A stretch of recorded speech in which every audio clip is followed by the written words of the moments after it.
Mabuhay, sawadee ka.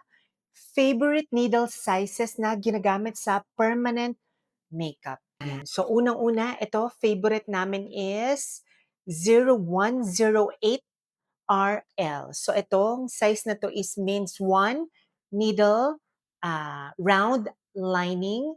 08 means 0.25 yung diameter or gauge niya. So, favorite namin siyang gamitin for eyebrows, eyeliner, and lips na din.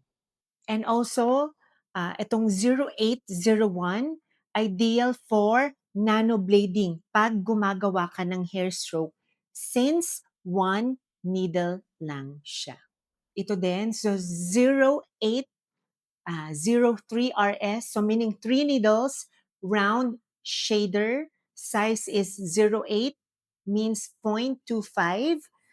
Favorite din namin tong gamitin sa eyebrow micro shading, pwede rin sa eyeliner, and pwede din sa lips para very soft shading ang result.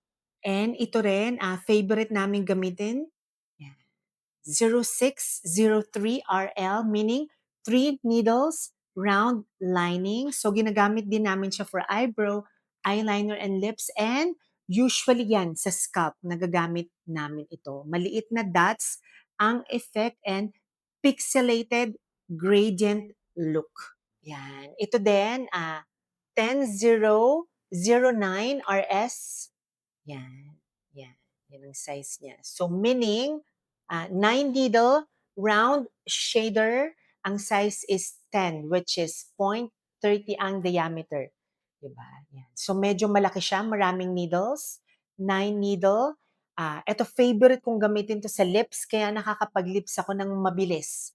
Usually, 1 hour lang, no numbing, tapos na kaagad ang lip blush technique. Ito rin, gamit na gamit ko recently, 11U. So, meaning 11 needles, flat. So, nakakagawa siya ng mabilis na lining. Ginagamit ko for machine hair stroke or nano blading eyebrows. Yan. And favorite needle brands namin, yan, Mass brand, and Dragon, Thunderlord.